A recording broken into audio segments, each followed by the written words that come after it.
अब हमारा जमहूरी रवैया देखें, हमारी बर्दाश्त का लेवल देखें। अभी उन्होंने हमें वोट नहीं दिया, मतलब के वादा करने के बावजूद फिर भी हमने कहा कि बात करते हैं। हमने उनसे बात की और पीपल्स पार्टी के मैं सारे लोगों की बात करता।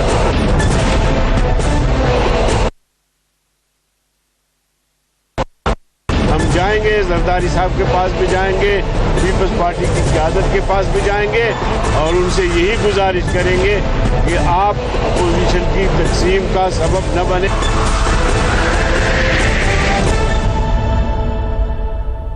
Good evening and welcome to tonight with Faria. DPO का तबादला, नई हुकूमत में पुराने तरीके और फिर बात करेंगे प्रेसिडेंशियल इलेक्शन की। Let's take a look at the headlines tonight. Senior सहाफी सलीम साफी सोशल मीडिया के निशाने पर। सदारती उम्मीदवार पर पीपल्स पार्टी ने एतजाज अहसन का नाम वापस लेने से इनकार कर रहमान को सदारती उम्मीदवार नामजद कर दिया। अपोजिशन में इंतशार का जिम्मेदार कौन है, पूछेंगे मुस्लिम लीग नून के रहनुमा बैरिस्टर दानियाल चौधरी से, तहरीक इंसाफ की रुकन कौमी असेंबली कंवल शोजब से और सीनियर सहाफी सलीम साफी से।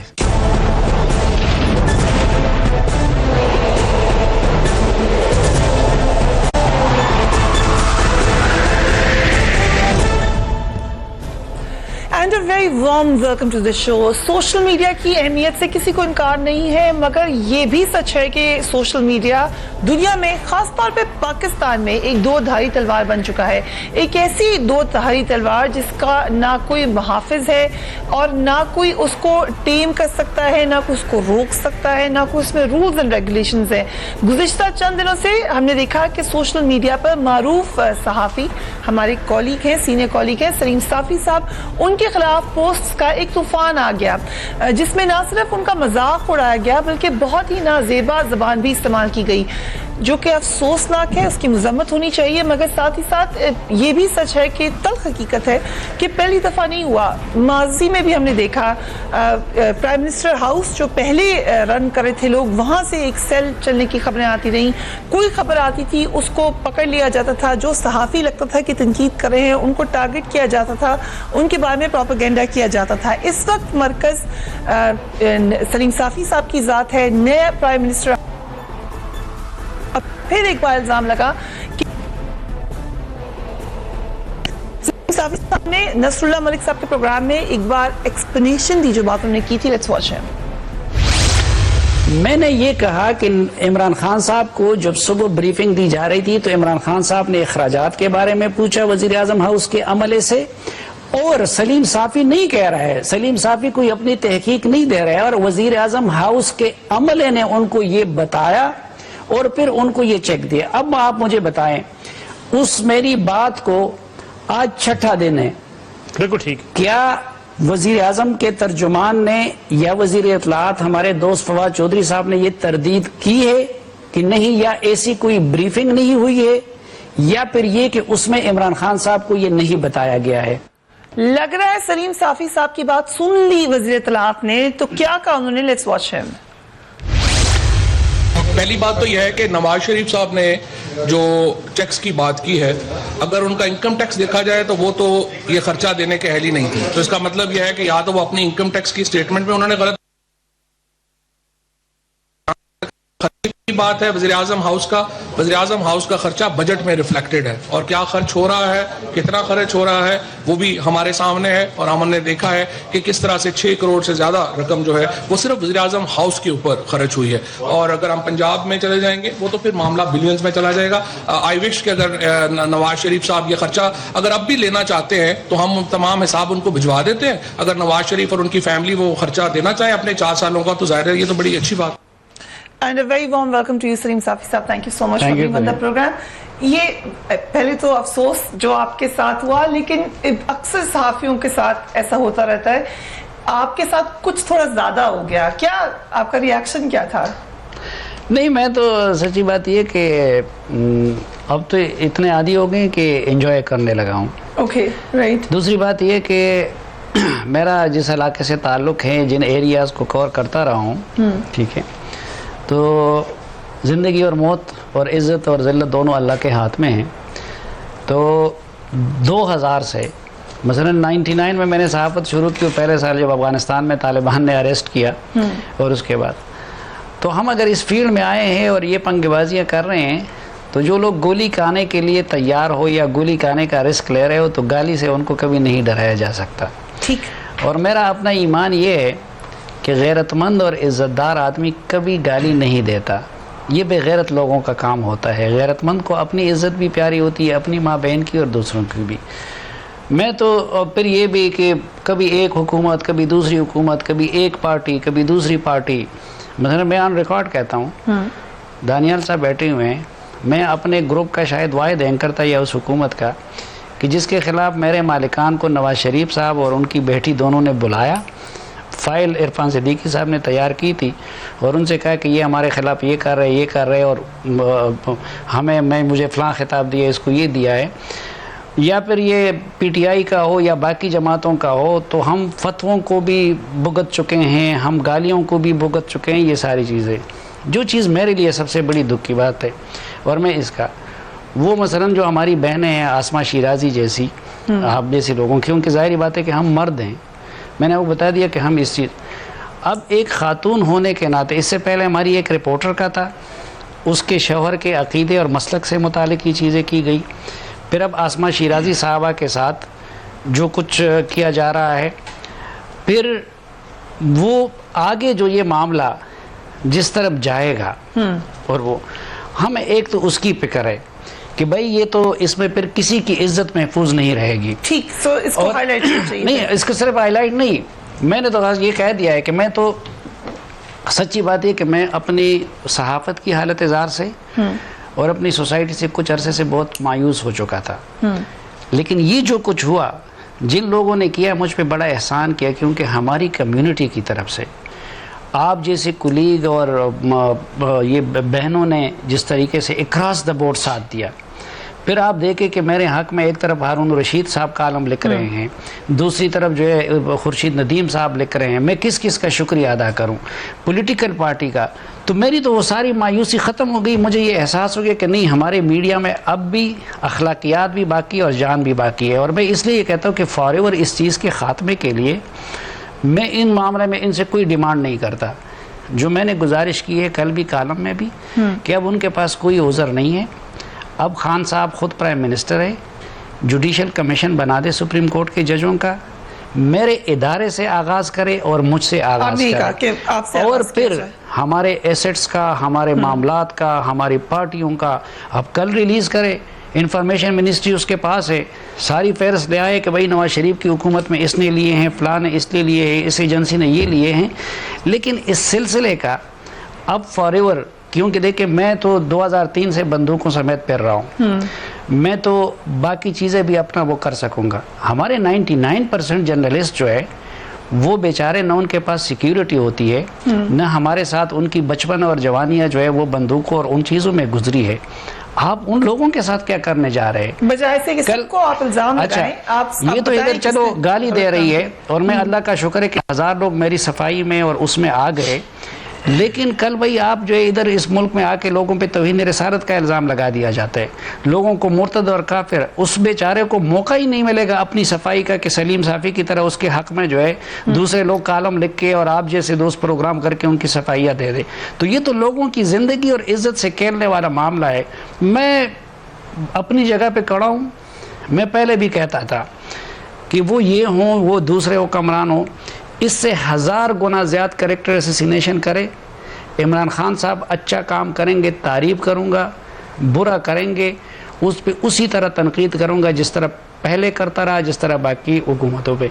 मुझे कांधों पे बैठा दे तब भी उनके बुरे को गलत कहूँगा। मुझे इज़्ज़त भी इस काम से मिली है, मेरा रिज़्क़ भी इस काम से है, ये मेरा पेशा है, उससे मुझे कोई बाज नहीं रख सकता। लेकिन जो मुल्क में कल्चर बनाए, मसलन सबसे बड़ी बात जो मैं माज़रत चाहता हूँ बाकी मेहमानों से भी, इस वक्त मुझे कहा जा रहा है कि ये मुल्क हालत जंग में है और हमें उस जंग में इस रियासत का साथ देना चाहिए। राइट, बिल्कुल ठीक है। अब अगर मैं ये मीडिया अपनी बका की जंग में बिज़ी होगा तो ये पाकिस्तान की जंग कैसे लड़ सकेगा? Number very important one. question. दूसरा, ठीक। इस वक्त आप देखें कि आलमी फ्रंट पे पाकिस्तान को पाकिस्तान के इमेज के मसले का सामना है। पाकिस्तान के इमेज को ख़राब किया गया है। मुझे ये कहा जा रहा है कि मैंने पाकिस्तान के उस इमेज को बेहतर बनाने में रियासत का हाथ बटाना है। ठीक। जब मेरा अपना इमेज ये हो, लोग मुझे चोर समझे, लोग मुझे करप्ट समझे, लोग मुझे लिफाफा समझे, मैं पाकिस्तान के इमेज की लड़ाई कैसे लड़ सकता हूँ? इसलिए सलीम साफ़ी को एक तरफ रखते हैं। ठीक, इस मसले का हल निकालना चाहिए। मैंने उस कमीशन की तजवीज़ दी है। ठीक है। उनके पास अगर एहतिसाब का और अकाउंटेबिलिटी का इससे कोई बेहतर काम हो तो वो कर ले, लेकिन ये सिलसिला अब रुक जाना चाहिए, ये मंतिकी अंजाम तक पहुंच जाना I चाहिए। think very fair suggestion. I'll come to you too, but we have to take a quick break. Break के बाद वापस आते हैं। सलीम साफ़ी साहब कहते हैं कमीशन बना दें, आगाज एहतिसाब का उनसे करें, मगर बिला वजह प्रोपेगेंडा मत करें। After break keep watching tonight fair.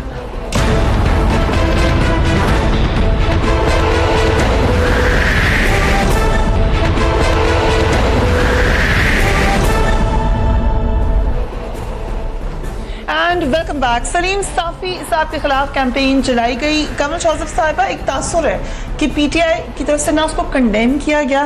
खबर पे आप इतराज़ कर सकते हैं, उसके कंटेंट पे आप पूछ सकते हैं, लेकिन कैरेक्टर असैसिनेशन करना, सोशल मीडिया को एज अ टूल इस्तेमाल करना तज़हीक करने के लिए ना कंडेम किया गया, बल्कि तासुर हुआ कि शायद पीटीआई इसके पीछे है। देखिए, तासुर तो जो भी लिया जाए, but PTI as a whole, as a party तो इस किस्म की कैंपेन में नहीं शामिल हो सकती।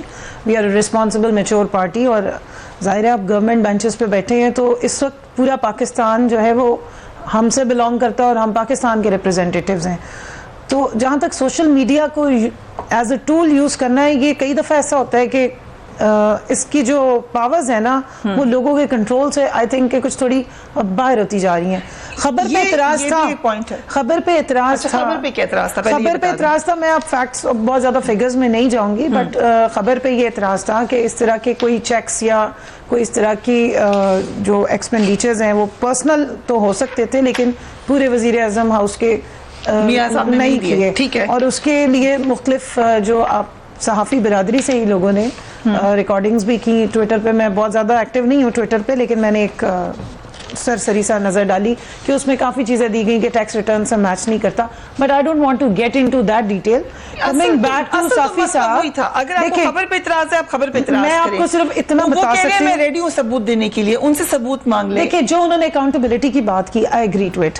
एक तो मीडिया, सोशल मीडिया कंडेम भी करें ना, जो पीटीआई ने, मैं आप कर रही हूँ ना, लेट मी स्पीक, मैं आपको बताती हूँ। देखिए, मेरा जो व्यू है वो मैं देखिए जो इनके साथ हो रहा है, मीडिया में इनके साथ हो या किसी के भी साथ हो, ठीक, ये कंडेमेबल है। राइट, ये नहीं होना चाहिए, और किसी कोई की इन्वेस्टिगेशन नहीं होनी चाहिए कौन कर रहा है, कौन। उसी पे मैं अब आ रही हूँ। देखिए, मीडिया को अगर हमने किसी की कैरेक्टर असैसिनेशन के लिए इस्तेमाल करना है, क्रॉस द बोर्ड, किसी के लिए भी, ठीक, पॉलिटिशियन हो, कोई भी हो, कोई इवन एक्टर एक्ट्रेसेस, यानी अभी आपने देखा कि सोशल मीडिया को लोग अपने स्कोर सेटल करने के लिए यूज करते हैं बहुत ज्यादा, बिल्कुल करते हैं, और वो दोनों साइड्स पे होता है। ठीक, वो पॉलिटिशियन भी हो सकता है इंक्लूडिंग माई सेल्फ, वो उस तरफ बैठने वाले एंकर भी हो सकते हैं। ठीक, प्रॉब्लम ये है कि कोई जब सोशल मीडिया अपने पीक पे आ रहा था तो कोई मार्जिन या कोई लाइंस नहीं ड्रॉ की गई जिनको मॉरल एथिक्स कहते हैं। सही। और आई थिंक कि अभी भी लेट नहीं हुआ। ठीक, इन्होंने कहा है, सजेशन अच्छी दी है कि इसके ऊपर एक प्रॉपर तरीके से चेक एंड बैलेंस हो जाना चाहिए।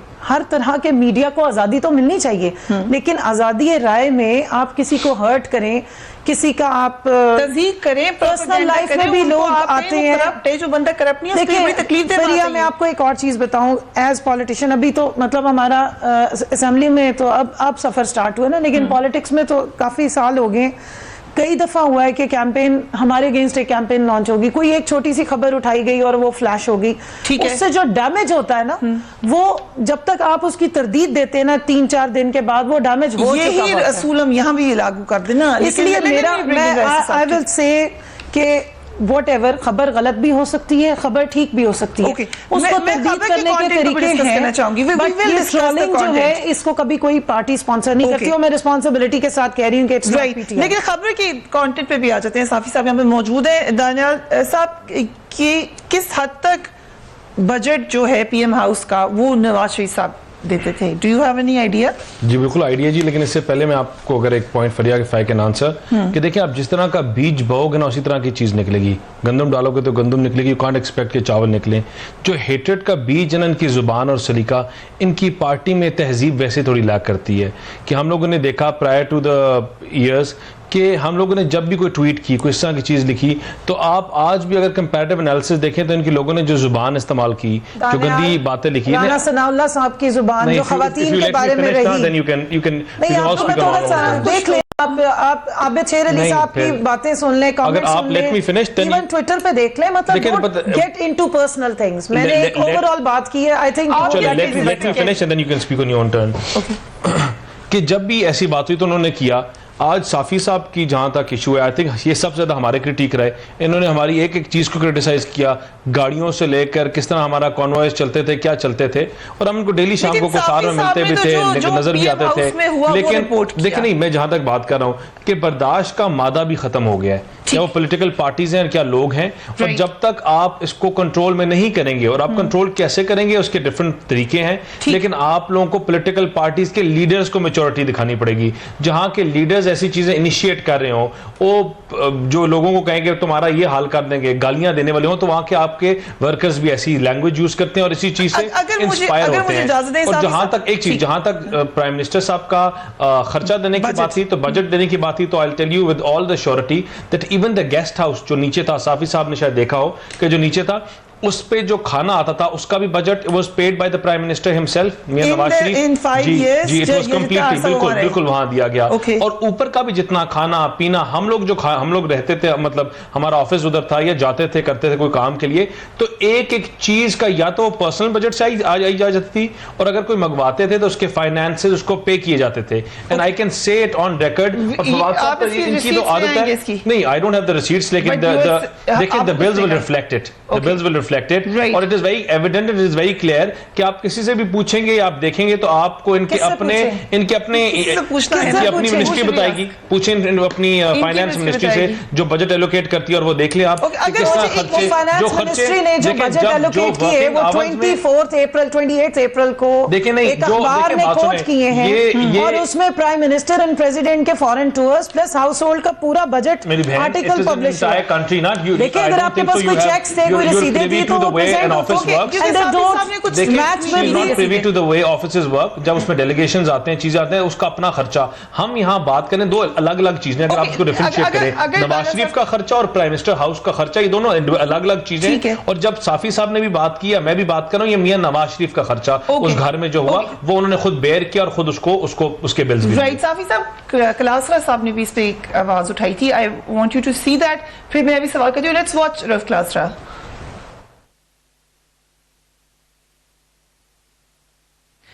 ओके, रऊफ कलासरा साहब ने जब इसी हवाले से उन्होंने कहा, कंडेम भी किया था जो सलीम साफी साहब के साथ सलूक हुआ था, पर उन्होंने कहा कुछ मेरा क्वेश्चन है इस हवाले से, एंड इससे पहले कि हमारे प्रोड्यूसर साहब उसको लगा सकें, I will ask you this question also. Safi साहब, मैं देख चुका हूं उनका वो यू वॉच, उनका सवाल ये था कि एग्जैक्टली तासुर शायद ये चला गया कि पीएम हाउस का बजट नहीं। अब पहली बात तो ये है कि मेरी बहन की ये इतला गलत है कि मैंने खबर दी है।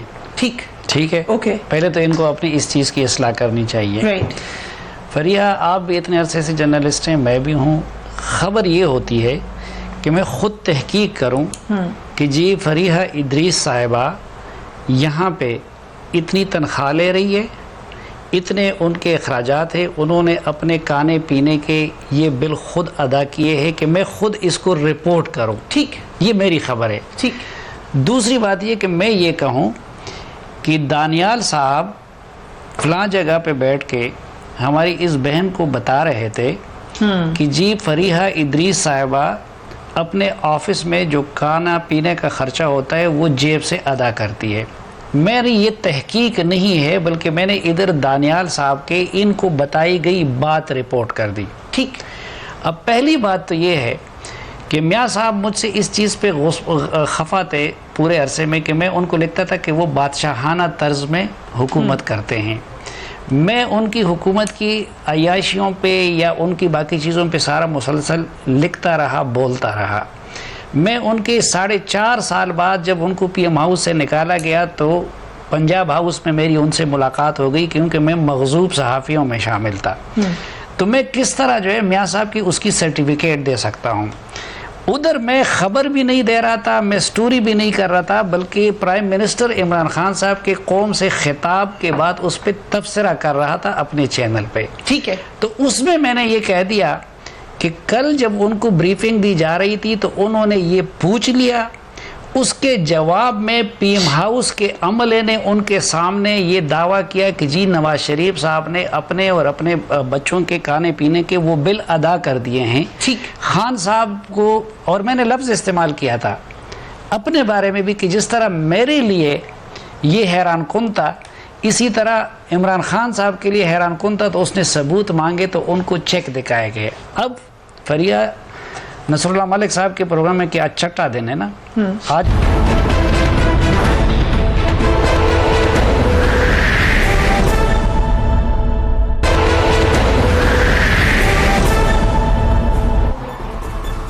And welcome back. एक और इंटरेस्टिंग डेवलपमेंट ये हुई कि तहरीक इंसाफ की हुकूमत ने इक़्तिदार संभालते ही दावा किया था कि मुल्क में अब कानून की हुक्मरानी होगी और एक नया पाकिस्तान होगा जहां सबके लिए एक ही कानून होगा, मगर ऐसा होता दिखाई नहीं दे रहा। बहुत ही अनफॉर्चुनेट वाकया है। तहरीक इंसाफ की हुकूमत में एक DPO का तबादला सिर्फ इस बात पर कर दिया गया कि उसने कानून पर अमल करवाने की गलती की।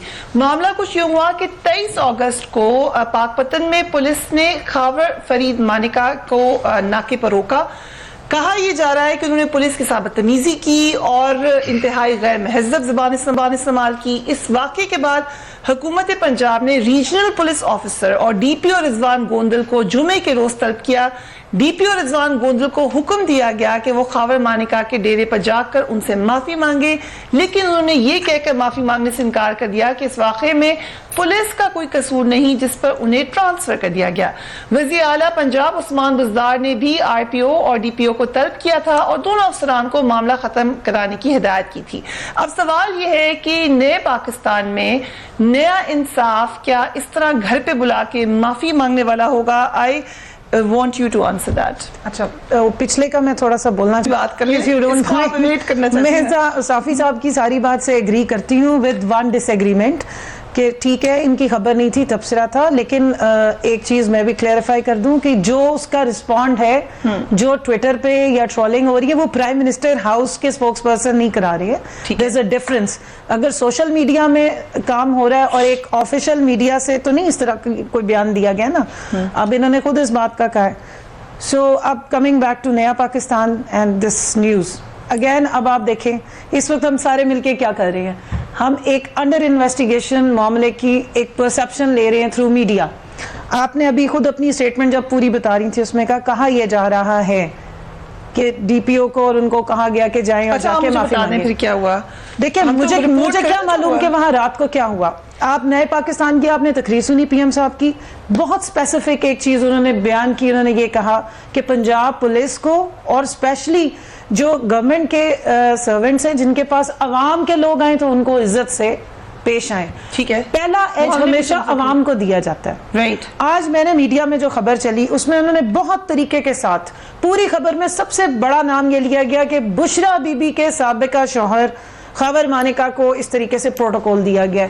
देखिए यही चीजें हैं जिनको हमने कंट्रोल करना है दोनों साइडों से। एक मीडिया को कंट्रोल करना है, मीडिया को हमने कंट्रोल नहीं करना। हमने मॉरल एथिक्स पे और जो एक इन्वेस्टिगेशन होती है उसको इन्फ्लुएंस नहीं करना। अगर सलीम साफी साहब हो, खावर मानिका साहब हो या पुलिस के अफसरान हो, बात यह है कि पहले देखना यह है कि एक्चुअल में वहां पर वाकया हुआ क्या था। We have a reporter there, उनसे बात कर लेते हैं, लेकिन अगर इस पे आप बात करना एक चीज और मैं ऐड कर दूं, खावर मानिका साहब की जो बेटी है उन्होंने उसी दिन जो ये मीडिया ने रिपोर्ट की है, मुझे अभी एग्जैक्टली मेरी सोर्स भी मीडिया थी, कंप्लेंट की थी कि हमें पुलिस वालों ने हरास करने की कोशिश की है और चेस किया है।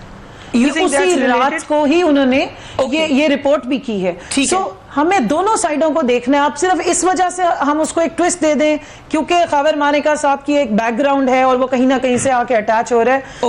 ये देखिए ये चीजों को हमें देखना क्योंकि रिलेटेड हैं किसी ना किसी तरीके से फर्स्ट लेडी से, इसलिए इसको उछाला जा रहा है बात को ज्यादा। फिर ये पहले तो बुरी बात है आप उनसे इतने सख्त सवाल पूछ रही हैं, और दूसरा देखिए जिनका नया पाकिस्तान की बुनियाद है ना, वो बुनियाद उन्होंने किस पे रखी? वो तमाम वही it won't work like that. You let me finish and then you speak. तो बुनियाद किन लोगों पे रखी? उन्होंने बुनियाद उन्हीं लोगों पे रखी जो पीछे मुशर्रफ की कैबिनेट में रहे, जो नए, जो साफ सुथरे जिनको गंद कहते थे, चोर कहते थे, उन्हीं को आज ला के अपनी हमारी गवर्नमेंट, हम देखें ये इनके मॉडल ग्राउंड जो थे ना बहुत ऊंचे थे, ये हाई सेट मॉडल ग्राउंड जो इन्होंने सेट किए थे। तो इन्होंने तो बात की जिनको चोर कहते थे, डाकू कहते थे, आज उनको पार्लियामेंट में पंजाब स्पीकर उनको लेके आए, उन्हीं मिनिस्टर्स को। नए पाकिस्तान की बुनियाद उन्होंने पुराने चेहरों से तब्दील की। क्या मजा आता कि अगर मेरी बहन को भी कुछ देते और उन तमाम लोगों को देते जो मिनिस्ट्रीज देते, जो पाकिस्तान तहरीक इंसाफ के साथ चले हैं, जो बुनियाद रखी जिन लोगों ने। और आज वहां से अगर आप यू टर्न्स देखें तो इनका क्या नया पाकिस्तान है? इमरान खान के ऊपर मुझे मेरी बहन बताएं कि किस चीज का केस चल रहा है, किस चीज का केस चल रहा है? उनके ऊपर हेलीकॉप्टर यूज करने का, चीफ मिनिस्टर का हेलीकॉप्टर यूज करने का केस चल रहा है। बातें ये लोग करते हैं कि हम यूनिवर्सिटी बनाएंगे, केस के लिए वो हाजिर हुए हैं, क्योंकि वक्त थोड़ा है, मुझे एक चीज करूंगा, बात करते हैं कि नए पाकिस्तान की, तो ये केपीके में आज तक क्या कर दिया? कौन सी यूनिवर्सिटी बनाई, किस कॉलेज को बनाया, कौन से सीएम का बजट खत्म किया, और किस चीज को जिसको तनकीद करते थे? 22 लाख वोट दिए जी, 2/3 मेजोरिटी से आए हैं। ओके, जिनके लिए किया उनको पता है, उन्होंने अप्रिशिएट किया। पाक पतन की स्टोरी का आपके पास कोई इन्फॉर्मेशन है? देखिए, एक तो आप और हम इस वक्त खुद रिपोर्टिंग नहीं करते, लेकिन यहाँ पे एक कायदा और ज़ाब्ता है। जो चीज़ ये हम इसी तरह जो है सोशल मीडिया की तरह या बाज़ पॉलिटिकल लीडरों की तरह हमें वो मादर पिदर आज़ादी हासिल नहीं है। इस वक्त तो आपको पता है कि कानून से हट कर भी हम मीडिया वालों पे क्या क्या कदगने हैं, लेकिन जो ख़बर हम मीडिया पे चला देते हैं ख़बर की सूरत में, उसके लिए पैमरा है। ठीक है, उसके लिए किसी हुकूमत के पास या किसी फ़र्द के पास, और हुकूमत के पास तो बहुत इख्तियार है, मुझे अपना वकील ख़ुद करना पड़ेगा, हुकूमत के पास तो वकील भी है और बाबर अवान साहब भी हैं और वो सब कुछ भी है। तो आज अगर खावर मानिका साहब की खबर किसी चैनल ने गलत दी हो तो जाहिर बात है कि उसको ये चीज़ भी फिर आगे भुगतनी पड़ेगी। ठीक। अच्छा, जब तक वो चीज़ होती है तो लोग उसी को बुनियाद, यहाँ तो हमने ये रिवायत देखी है कि एक बंदा आके कान में कह देता है, अभी चैनल पे नहीं चला होता है किसी खबर कि जी चीन